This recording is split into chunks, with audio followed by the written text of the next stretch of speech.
The Sutta Nipāta 1.7 The Low Life. So I have heard. At one time, the Buddha was staying near Savatthi in Jeta's Grove, Anatta Pindika's monastery. Then the Buddha robed up in the morning, and taking his bowl and robe, entered Savatthi for alms. Now at that time, in the Brahmin Bharadvaja, the fire worshipper's home, the sacred flame had been kindled and the oblation prepared. Wandering indiscriminately for alms food in Savatthi, the Buddha approached Bharadvaja, the fire worshipper's house. Bharadvaja, the fire worshipper, saw the Buddha coming off in the distance and said to him, "Stop right there, shaveling. Right there, fake ascetic. Right there, lowlife." When he said this, the Buddha said to him, "But Brahmin, do you know what is a lowlife? Or what are the qualities that make you a lowlife?" "No, I do not, Mr. Gautama. Please, Mr. Gautama, teach me this matter, so I can understand what is a lowlife, or what are the qualities that make you a lowlife." "Well then, Brahmin, listen and apply your mind well. I will speak." "Yes, sir," Bharadvaja, the fire worshipper, replied. The Buddha said this: "Irritable and acrimonious, wicked and offensive, a man deficient in view, deceitful, know him as a lowlife. He harms living creatures born of womb or of egg, and has no kindness for creatures. Know him as a lowlife.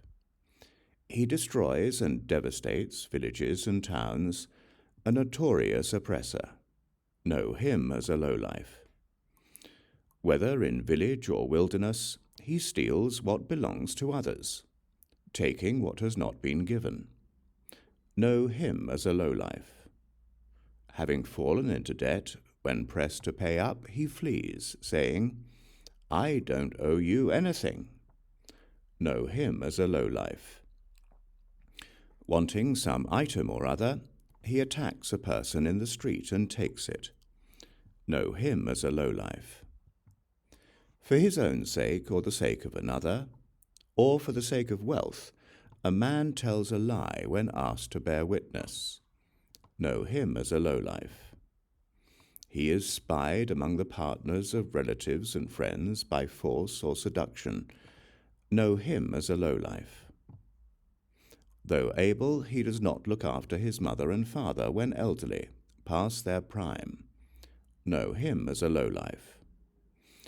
He hits or verbally abuses his mother or father, brother, sister, or mother-in-law. Know him as a lowlife.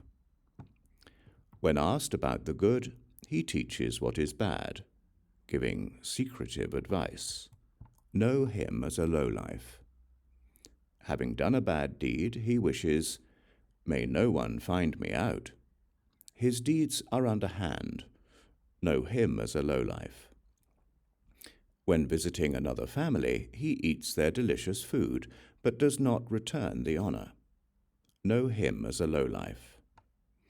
He deceives with lies ascetics and Brahmins and other supplicants. Know him as a lowlife. When the time comes to offer a meal to Brahmins or ascetics, he abuses them and does not give. Know him as a lowlife. He talks about what never happened, being wrapped up in delusion, chasing after some item or other. Know him as a lowlife. He extols himself and disparages others, brought down by his pride. Know him as a lowlife. He's a bully and a miser, of corrupt wishes, stingy and devious, shameless, imprudent. Know him as a lowlife. He insults the Buddha or his disciple, whether lay or renunciate. Know him as a lowlife. He claims to be a perfected one, when he really is no such thing. In the world with its divinities, that crook is truly the lowest lowlife. These who are called lowlifes I have explained to you. You're not a lowlife by birth, nor by birth are you a Brahmin. You're a lowlife by your deeds. By deeds you're a Brahmin. And also you should know according to this example. A corpse worker's son of the dog-eating caste became renowned as Matanga. Matanga achieved the highest fame, so very hard to find. Lots of aristocrats and Brahmins came to serve him. He ascended the stainless highway that leads to the heavens. Having discarded sensual desire, he was reborn in a realm of divinity. His birth did not prevent him from rebirth in the realm of divinity. Those born in a Brahmin family who recite as kinsmen of the hymns are often discovered in the midst of wicked deeds. Blameworthy in this very life, and in the next, a bad destination. Their birth does not prevent them from blame or bad destiny. You're not a lowlife by birth, nor by birth are you a Brahmin. You're a lowlife by your deeds.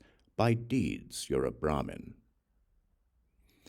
When he had spoken, the Brahmin Bharadvaja, the fire worshipper, said to the Buddha, "Excellent, Mr. Gautama, excellent.